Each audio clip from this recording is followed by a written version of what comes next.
Je pense pas qu'on parle suffisamment du sida à Mayotte, enfin les jeunes d'aujourd'hui, c'est vraiment un tabou chez nous, enfin dans la famille.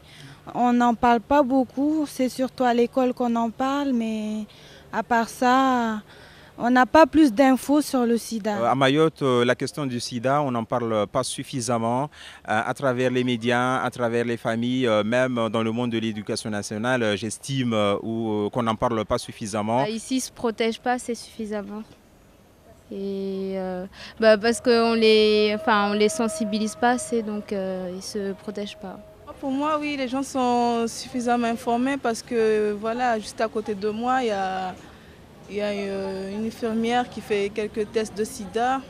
Juste à côté de la barge, on peut aller faire quelques examens pour savoir si on a le sida ou pas, ou bien quand on a une maladie ou pas, on peut aller juste à côté. Que les instances qui sont placées pour aider les gens à se protéger font leur boulot, parce que moi-même, je suis déjà passé à 2 ou 3 reprises, et à chaque fois que je passe à la direction de la DAS, chez Jacaranda, les préservatifs sont là pour protéger les gens.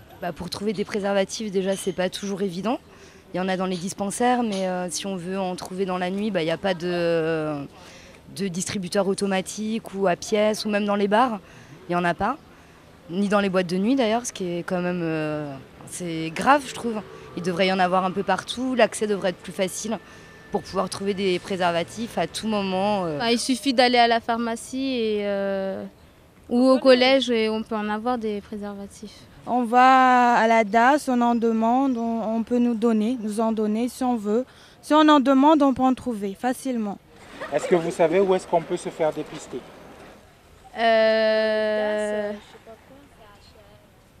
C'est où? C'est HM. Je sais pas, moi je sais pas. Je sais pas. SVT avait dit là-bas. Non, moi je sais pas c'est où. La capote, au jour d'aujourd'hui, on est en 2011, qui devrait être un usage systématique. Je constate que, et auprès de la femme et auprès de l'homme, ça reste quelque chose de tabou, de non pratiqué, ce qui ne peut être que désolant quand on découvre, quand on réalise à quel point le sida fait rage, notamment dans la région. Mayotte n'est pas coupée du monde, on est directement concerné. Et j'en parle facilement, mais mes parents, surtout avec ma mère, non, pas assez. Mais avec ma soeur, oui, ça va. J'en parle souvent. Je sais que c'était pas facile à Mayotte, c'était une chose très taboue, mais au fur et à mesure qu'on avance, je trouve qu'on est en train de dépasser ce cap de tabou. Les gens de plus en plus commencent à en parler, et c'est une bonne chose pour Mayotte. Le fait de ne pas avouer sa séropositivité démontre le fait qu'à Mayotte, ces questions-là restent tabous. La question du sexe, la question de la capote, la question de la maladie reste tabou, ce qui ne peut être que me désoler en tant que citoyen. Et donc, il faut sortir de cette situation-là, et que, à mon avis, c'est une question de mentalité, de religion qui va prendre du temps. Mais bon, on ne peut y remédier qu'à travers la mobilisation, à travers la médiatisation de la chose. Si j'étais séropositive, je le dirais pour que tout le monde sache que j'ai la maladie et que j'en parle aux autres, comment ils sachent comment se protéger, vu que moi, je n'ai pas pu avoir les infos pour me protéger. Le fait d'être positif, franchement, personnellement, je ne le dirais pas, pour la simple raison que la population mahoraise n'est pas suffisamment sensibilisée au point qu'on puisse m'intégrer dans la société en tant que séropositif. Et donc, je ne le dirai pas. Je ne le dirai pas parce que je pense que les gens vont s'écarter de moi. J'aurai pas trop de contact avec les garçons, je sais pas, non, je dirais pas.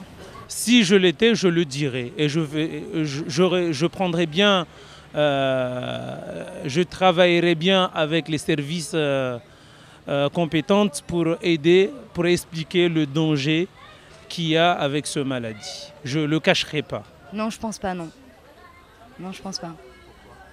Parce que je pense que je serais jugée, j'imagine, comme malade. Puis c'est contagieux, donc c'est toujours une vision un peu... ça fait peur, quoi. Ça fait peur. Je ne sais pas si les gens savent comment ça se transmet. Nous, les jeunes filles, on peut dire aux garçons qu'il faut qu'ils se protègent parce qu'il y a une maladie et qu'on n'a pas envie de tomber malade.